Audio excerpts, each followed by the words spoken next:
Be ready. Start. The learned counsel assailed the judgment of the High Court, wherein, by a detailed judgment, High Court dismissed several criminal writ petitions which were filed challenging the processes which were issued by the learned trial judge on the complaint filed by the respondents in proceedings under Section 138, read with Section 141 of Negotiable Instruments Act 1881, hereinafter NI Act. By way of a detailed judgment, the High Court, after dismissing the writ petitions, held that sanction of a scheme under Section 391 of the Companies Act 1956, hereinafter Companies Act, does not amount to compounding of an offence under Section 138, read with Section 141 of the NI Act. The High Court also held that sanction of a scheme under Section 391 of the Companies Act will not have the effect of termination or dismissal of complaint proceedings under NI Act.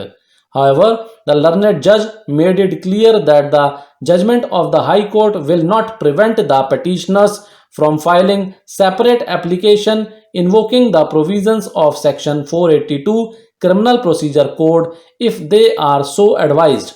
Assailing the said judgment, the learned counsel submitted that an unsecured creditor who does not oppose the scheme of compromise or arrangement under Section 391 of the Companies Act must be taken to have supported the scheme in its entirety.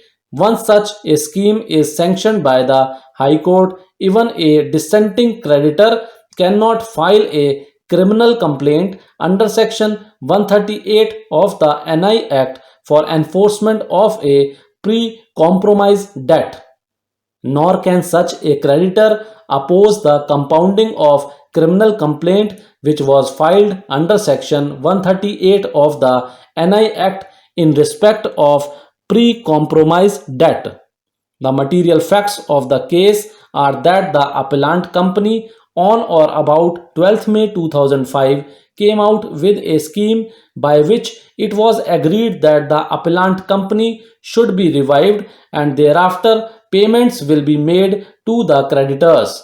Pursuant to such scheme, the appellant company filed a petition under Section 391 of the Companies Act to the High Court.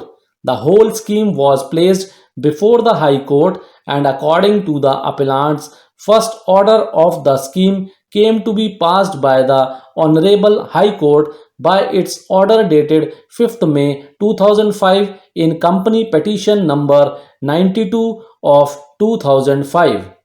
At the time the said company petition was pending, a meeting was convened by the appellant company on 1/6/2005 and the same was attended by several creditors including representative of the first respondents, and they opposed the scheme. Despite the said opposition, the appellants succeeded in getting the scheme approved by statutory majority as required under the law. Thereafter, on 17/11/2005, another company petition with a fresh scheme, Company Petition number 460 of 2005, was filed. After the said company petition was filed, all proceedings which were initiated by different companies against the appellants came to be stayed by the High Court. In view of the aforesaid scheme, the appellant company filed application for compounding under Section 147 of the NI Act, read with Section 320 of the Criminal Procedure Code, hereinafter the Code, and Section 391 of the Companies Act. However, the respondents opposed the said prayer of the petitioner, and by an order dated 19th January 2007, the learned Chief Judicial Magistrate Ahmednagar rejected the application filed by the appellant for termination of the proceedings inter alia on the ground that the learned magistrate has no power to quash or terminate the proceedings. Similar petitions were filed on 6/7/2009 by JIK Industries Limited and another. All those petitioners were dismissed by the High Court on 18/3/2010 in view of an order dated 14/8/2008 passed by the High Court in connection with the petitions filed by other similarly placed companies. In the background of the aforesaid facts, the contentions raised by the appellant company is that the scheme envisaged a compromise between the company and the secured creditors on the one hand and its unsecured creditors on the other hand.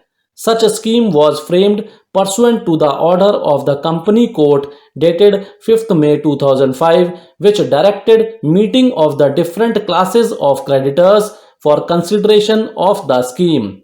Thereafter, meeting was convened of unsecured creditors and the scheme was approved on 1st June 2005 by the requisite majority of the shareholders and unsecured creditors. Then the scheme was taken up for sanction by the Company Court.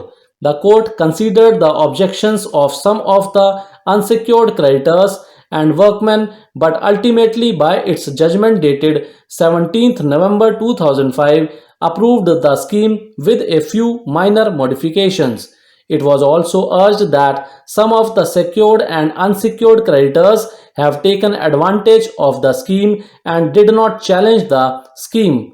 However, the scheme was challenged by the appellant in respect of certain observations made therein by the learned company judge, and the said appeal is pending before the Bombay High Court.